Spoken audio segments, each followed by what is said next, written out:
시장의 중심 잡아보겠습니다. 오늘장 키포인트 쌍끌이 형님과 함께합니다. 빅데이터 연구소 이상준 소장 나오셨습니다. 안녕하세요. 네, 안녕하세요. 네, 오늘의 중심 키워드 열어보겠습니다. 오늘은 반도체에 주목을 하셨습니다. 살아나는 반도체, 살아나는 시장입니다.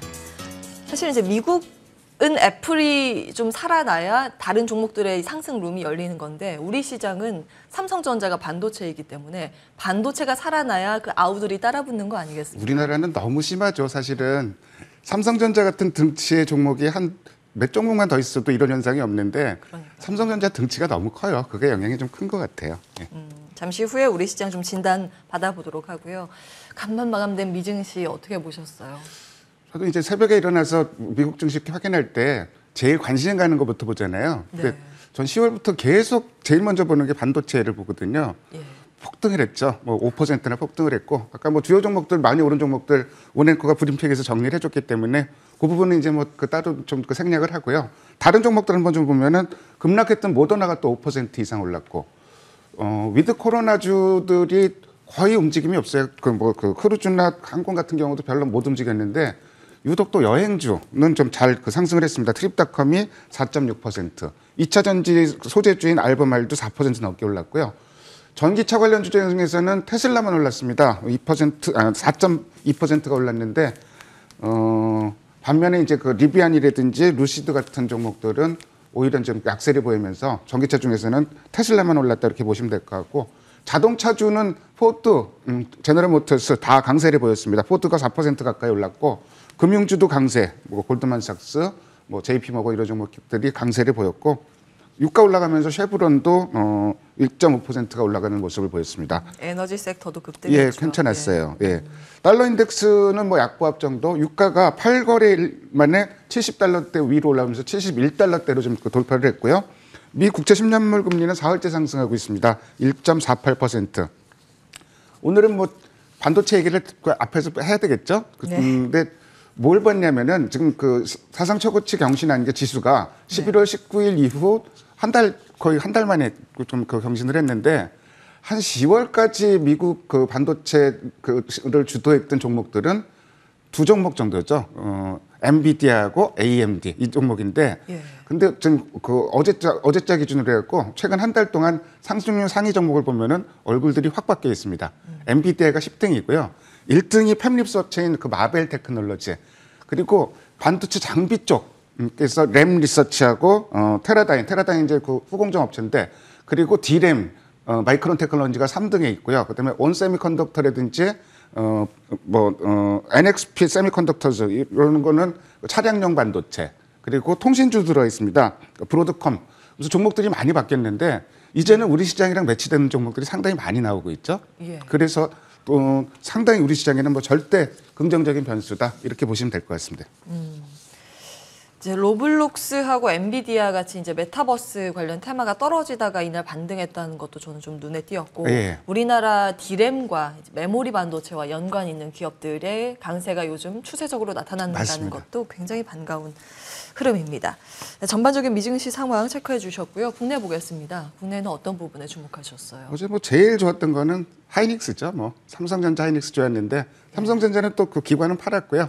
어쨌든 하이닉스가 이틀 연속 쌍끌이가 나오면서 단연 시장을 이끄는데, 이 시장이 제일 그 투자자들이 싫어하는 시장이 삼성전자 하이닉스만 올라가는 시장이 제일 싫어하는 시장이거든요. 근데 지금은 삼성전자 하이닉스 때문에 다른 종목들도 가는 이런 분위기라고 보시면 될 것 같고요. LG 디스플레이도 요새 수급 좋아지고 있습니다. 그리고 카카오뱅크, HMM도 수급이 좋아지는 종목이고요. 기관이 신세계를 닷새 연속 사고 있는 모습도 좀 나타나고 있고, 코스닥은 한참 됐죠. 수급 좋다고 한번 얘기했던 게 언젠지 기억도 잘 안 나는데, LX 세미콘, 주성 엔지니어링에 의해서 스타 주식으로 좀 떠오르고 있는 LX 세미콘이 4월 연속 쌍끌이, 오스템 임플란트도 쌍끌이가 나오고 있고, 주가는 최근에 좀 조정받고 있는데 기관이 SM 그 열하루 연속 사고 있거든요. 이번 좀 눈에 들어온 그 대목입니다. 오늘 수급 대장주로는 모처럼 건설주 한번 들고 와봤습니다. 현대건설 한번 들고 와봤는데, 예. 어제 오전부터 탐난다 그랬는데 오후에 더 올라가더라고요. 그래서 뭐 눌림목을 주면 좋겠는데 어쨌든 지금 가격도 이렇게 비싼 가격은 아니라고 보여지고, 건설주 수급이 대체로 요새 좋아지고 있는데 그 중에서도 단연 돋보입니다. 그 닷새 연속 쌍끌이 매수가 나오고 있고 외국에는 7일 연속 사주고 있는 종목입니다. 이 종목 투자 포인트는 세 군데입니다. 우선 주택 분양이 목표치를 이루는 유일한 대형 건설사로 평가를 받고 있어요. 그게 이제 올해 이제 분양 시장 좋다 막 그랬었잖아요. 근데 3분기 한번 노이즈가 나오면서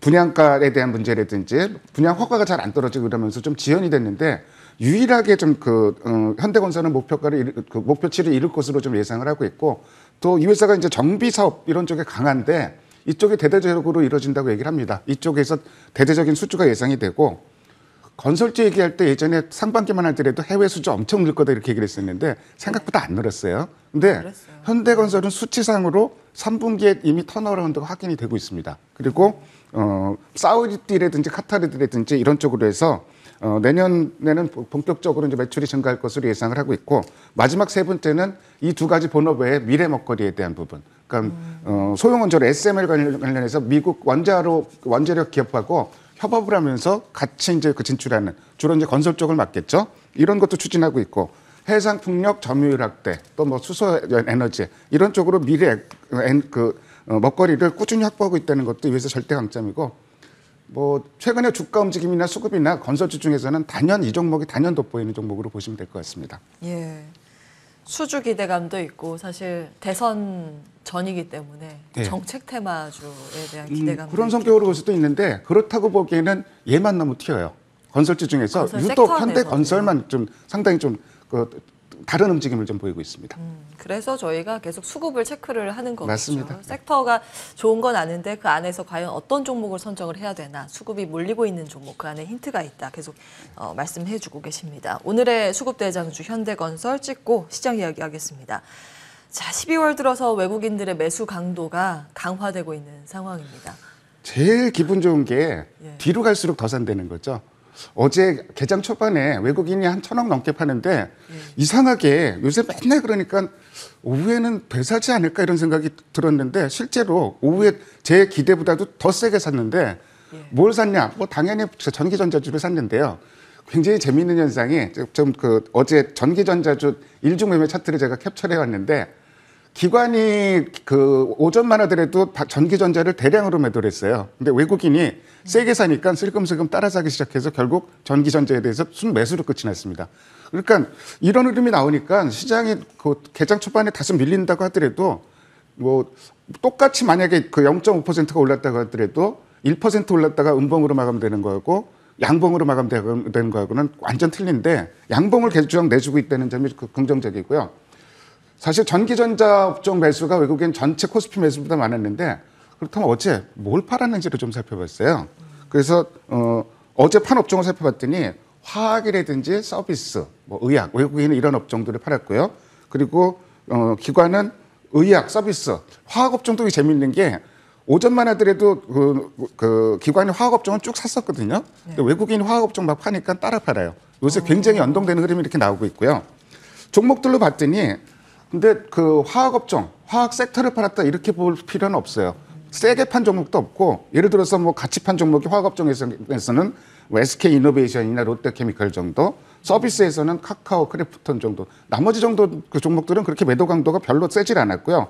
의약 업종에서는 CMO 관련주 어제 뭐 악재 나왔으니까 팔았는데 막판으로 가면서 매도 강도는 오히려 약해지는 모습. 뭐 철강도 포스코 정도만 팔고 나머지는 근데 전체적으로 매도 금액도 그렇게 크질 않아요. 그래서 크게 부담은 없을 것 같고 반대로 그러면은 지금 어떤 업종들을 봐야 되느냐? 12월 중 쌍끌이가 매수가 나오고 있는 업종들을 좀 살펴봤는데요.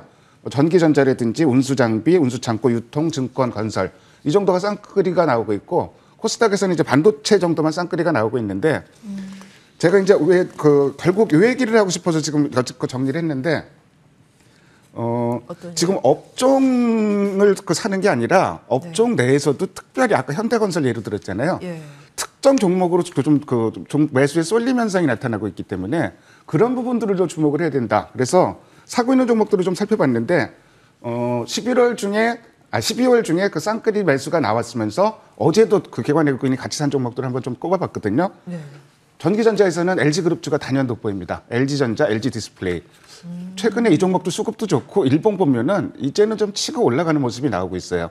운수장비 중에서는 현대차, 기아가 12월 중에는 좋았는데 최근에는 조금씩 흔들리는 모습이 나오고 있고 모비스 정도면 좋고 그리고 운수창고 중에서는 HMM 정도가 수급이 돋보이고 있고 유통에서는 삼성물산, 건설에서는 현대건설 이렇게 돋보이는데요. 현대건설은 뭐 아까 좀 수급 특징지로 말씀을 드렸는데 제 눈에 또 들어온 종목 하나가 HMM이 좀 눈에 들어옵니다. 지금 제가 월요일인가 방송 전에 제가 그 상해 컨테이너 운임 지수가 사상 최고치 같다고 얘기를 했는데 예. 비교되는 회사가 미국의 그 컨테이너선 업체가 짐이라는 업체가 있어요. ZIM. 얘네는 쫙 올라가거든요. 근데 이제는 HMM도 가격 메리트가 좀 생겨나지 않았나. 그래서 지금 정도면 수급도 들어오고 뭐 충분히 접근할 만한 종목이 아닌가 싶고 코스닥은 일부러 종목 정리를 안 했는데 반도체는 돌아가면서 올라갈 것 같아요. 특히 반도체 장비는 수급 붙어 있고 특히 당장 실적이 좀 좋아지는 종목들 중심으로 해서 뭐 지금 시장 매매 중심은 반도체 갖고 매매하는 게 좀 맞을 것 같습니다. 계속 그 말씀은 거듭 드리고 있는데 뭐 이게 하루 이틀짜리가 아니라 2차 전지 한번 올라가기 시작하면서 길게 갔잖아요. 예. 저는 그런 양상으로 보고 있어요. 그래서 반도체주는 계속 관심을 갖고 봐야 될 것 같고 종목도 이제 보이는 종목 있으면 그때 또 말씀을 드리도록 하겠습니다. 반도체의 계절이 도래했다. 맞습니다. 이렇게 보신 거고 길게 볼 필요가 있어서 포트에는 반도체 종목이 좀 어느 정도는 비중이 있어야 된다는 그렇습니다. 말씀이시네요. 맞습니다. 예, 자 마무리 전략 오늘 어떻게 보세요? 일단 뭐 삼성전자, 하이닉스가 단단하다라면 시장도 단단할 것이고 그럼 자신 있게 좀 접근해도 될 것 같은데 시크리컬 같은 경우는 조금 가격 여유는 있지만 계속 올라갈까 여기에 대해서 저는 아직까지는 좀 그렇게 확신을 못 하겠어요. 이런 쪽은 수익률 너무 많이 욕심내지 마시고요. 네. 수급 좋아지는 쪽 반도체, 건설, 유통, 운수장비 좀 거론했는데 운수 창고까지 이 중에서도 특정 종목을 찾아가는 흐름이 좀 상당히 중요할 것 같고 더불어 그 10월, 11월 달 워낙 많이 빠진 게 또 중소형주거든요. 지금은 중소형주도 이제는 조금 종목별로 좀 올라갈 만한 차례가 되지 않았나 좀 그렇게 보고 있습니다. 예, 반도체, 건설, 유통, 운수장비 기억해 보겠습니다. 빅데이터 연구소 이상준 소장과 함께했습니다. 고맙습니다. 네, 감사합니다.